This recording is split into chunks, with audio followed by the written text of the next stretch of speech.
Veterinary medicine is a messy business, both physically and emotionally. Vetsplaining is one veterinarian's attempt to explain and understand her own profession a little better. Join Dr. Lisa McFadden as she delves deep into the medical and business aspects of veterinary medicine. In part one of my interview with Dr. Foreman, we're going to talk about his roles at PetWell, as well as some tips and information for veterinarians looking for a new position and for new graduates. My name is Dr. Tyler Foreman. I graduated from vet school in 2010. I went to the University of Missouri first. I was born and raised in Houston, Texas. Went to the University of Missouri for my undergraduate degree, and then decided I was really lucky enough to get accepted into Texas A&M and went back there closer to home for my vet school. After I finished vet school in 2010, I did a clinical internship. So, and I'm sure this is probably something your listeners already know, but in order to specialize in veterinary medicine, doing a clinical internship is often the first step. It's also just a good way after your first year to get a lot more experience with good mentorship and just a good broad kind of spectrum approach to veterinary medicine. Completed that, decided specializing was not for me, and then took my first, I guess you'd say, real job in Dallas. Worked at a big private practice in Dallas for 3 years, then was moved over to one of their satellite practices, which they had just acquired for another year. And really in Dallas, I did everything from emergency medicine, on-call medicine, general practice, really kind of did it all in terms of small animal medicine, dogs and cats, the very, very occasional non-dog and cat. And then in 2015, really decided that I was looking for something different. I enjoyed practicing. I enjoyed the client interaction. I enjoyed the pets, of course. But really I was very interested in the business aspects of veterinary medicine. Again, I was also kind of looking for a new personal challenge and really decided at that point to quit practicing full time and go back to school one more time to get my Master of Business Administration or MBA. And did that in a year and a half at UT Dallas. And while I was doing that, was founded by PetWell Partners, which is, again, I'm sure your listeners know, is an ownership group based out of Houston, and they purchase and operate veterinary practices across the country. And since then, and since 2016, I have been with PetWell Partners working in concert, typically either doing recruiting or new clinic integrations. And so how did you decide you wanted to get an MBA? Like, most veterinarians don't really like business. Right. The process was honestly, it was pretty long and pretty arduous. I think that the first thing I recognized right around 2013 was that I was really just struggling with a myriad of personal issues. I was battling depression. I was battling compassion fatigue and a variety of other, I think, ailments that are very common in our profession, but that we really don't talk about or address, I think, in a very healthy way often. And so I was fortunate enough to recognize that. I was fortunate enough that I was able to get some help, and kind of in that process realized one of the things that was contributing, although it was a smaller part, was I was starting to get into too much of a routine. And I think routines are good, and I think routines in practice are good. But I know for me personally that was starting to contribute to kind of some of the dissatisfaction I was having in the profession. And so I started looking at other ways to use my education, use my background, and through about a year of exploring alternative career paths, even looking outside the profession, really landed on the MBA program as something that could really open a lot of doors for me outside of traditional practice. Because one of the things that I realized is I didn't want to give up veterinary medicine. I didn't want to give up my, the time I had put into developing certain client relationships, certain patient relationships. But at the same time, again, I knew I just couldn't keep practicing. So when I saw the MBA program and really started diving into what it could give me, I realized it could do anything from allow me to own my own practice one day, to joining, again, kind of a company like PetWell Partners, to even doing something as far removed as, again, changing industries altogether.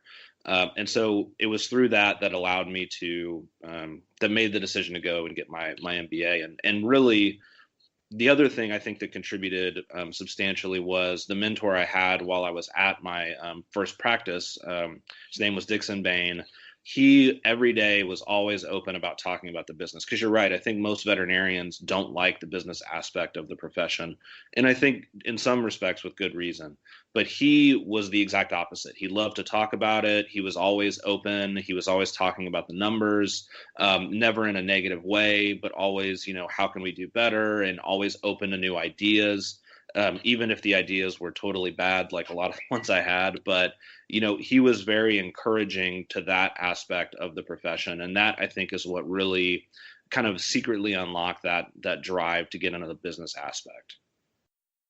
And so you said you were responsible for recruiting as well as integrations, and now you've moved solely to integrations, correct? Correct, yes. And now we have a full-time veterinary recruiter. That's right. Tell me about recruiting, because that looked fun and annoying. Recruiting I think that's a perfect combination. It's awesome. I mean, I love talking to my colleagues. I love talking to other veterinarians. I especially really like talking with future veterinarians, those that are still in school, and really being able to share my experiences and hopefully, allowing them to learn from both the successes I've had and also the failures that I've had along the way. But it's a very frustrating process. And for someone who, like myself, has trouble with patience, it can be very trying on that, which ultimately has proved a good thing because it's forced me to work on that aspect. But I think one of the things, about veterinary medicine today, which is wonderful for our colleagues, is that anyone who wants a job can get one, which is fantastic. And not only that, they can often get a really good job, because there are far more jobs than there are veterinarians in the country. That being said, it, I think, has really led to some very bad habits amongst our colleagues, in the sense of, returning emails, returning phone calls. And I'm not going to blame it on millennials, because I've seen everyone do it from all ages. But that's also the frustrating part, is just that sometimes communication is not nearly as fluid as I'd like it to be. But it was, I think, overall a very positive experience. And tell me about integration. So what does that typically involve? Because it sounds really fancy. I just don't really know what it means. So integrations is it's a very unique position, I think, really in the business world in general. So I think most people, most people, I think, are familiar with the aspect of one company buying another and what that looks like, kind of the mergers and acquisitions roles of certain companies. And this is, I would say, a very specialized position within the mergers and acquisitions department in most companies. So you think about all the work that goes into buying another business. All of that is done before the day the business changes hands. The day the business changes hands, that is when there are just a large set of tasks, a large set of opportunities for the new business to take over and really make sure that things go smoothly. So I would say the first and most important job we have is that when we are on the first day of us owning a new business, is to come in and work with the people that are now working for us and with us to ensure that things continue to go smoothly for them. Because one of the things that can often get lost in this is that when we're buying a business, we're also buying the human resources. We're buying, the talent of the people that are working in that business. And what we don't want is for them to feel unwelcome, uncomfortable. We want them to be able to continue doing their job like they've done before. And so really ensuring that things will continue for them as they have been promised before the sale. Things will go smoothly. They will get paid on time. They'll get access to benefits that they may not have had before. That's probably the biggest aspect of our job, just to ensure that the people that come into our company see a welcome face, are there to have someone answer all their questions. And so that really is the most important part of our job. And then the other thing is we have to start unwinding the previous owner from the business. So taking the previous owner off of all of the inventory accounts, making sure that all the bills that the previous owner was paying are now getting paid by us. And then the last part, which is really, I think, to me, the most interesting part of it, but probably at least for the first, couple of months, the least important part, is looking at the business for opportunities, not only to help improve their business as part of PetWell partners, but also ways in which they were doing things really well that we can disseminate those to the rest of our clinics. I think, we've integrated now over 20 practices, myself and my colleague. Probably in at least half of those, we've learned something new that we could apply to our other practices to help their business. And I think that's one of the things that our company does really well, is that we have a pretty blank slate when we go into these new practices so that we can take very good ideas and go backwards, rather than just saying, we're coming in, this is our way, and this is how things are going to be done from here on out. So it's the first 2 to 3 months of just ensuring things go smoothly, and things kind of get back to a new state of normalcy before going back into the day-to-day grind, if you will.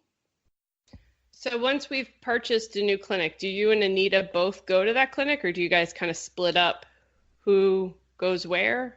It often is a matter of timing. So typically one of us will handle each practice by ourselves.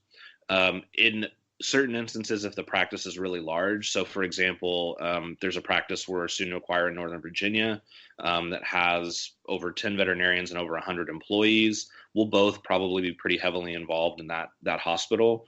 But usually we separate ourselves, because one of the things that we've found often through trial and error is that it's much easier for the people in the hospital if they have one point person. So if they know, okay, when I have a question, I can email Tyler and he'll get back to me, versus if we introduce more than one person, it often tends to breed confusion, despite our best efforts. So we typically just kind of go one on one.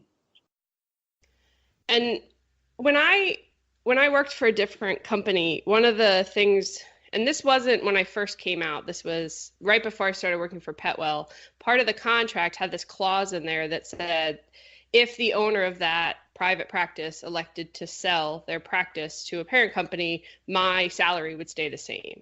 Mm-hmm. And that seemed to be a clause that started to be attached to most veterinary contracts. Is it uncommon then for the parent company when they come in to keep everybody's salary the same when they first acquire it? Because it seems like PetWell always stays the same, right?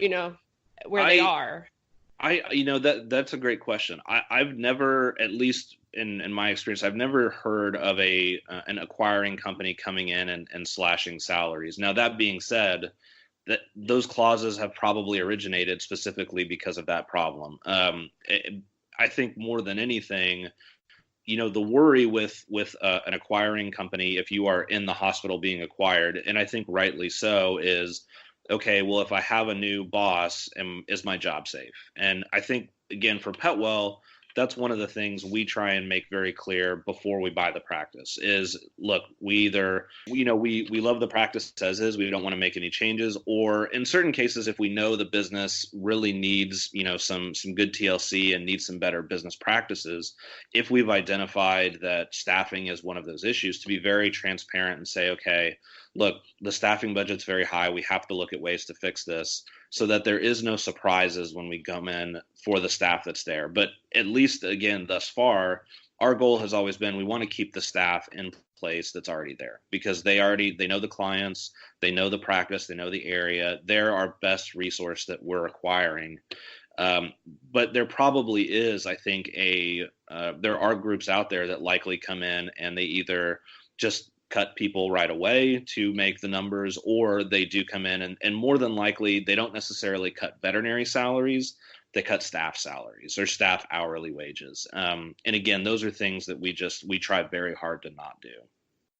And so you go to a practice, how long are you usually there? I'm sure it depends on the size, but on average, how long are you there? Yeah, it does definitely depend, but our goal is always between 1 to 2 months max. 1 month if things are going really smoothly. 2 months if we've either identified some areas prior to the sale where we needed to work on, or if there have been unexpected consequence or unexpected events that have happened. For instance, if for some reason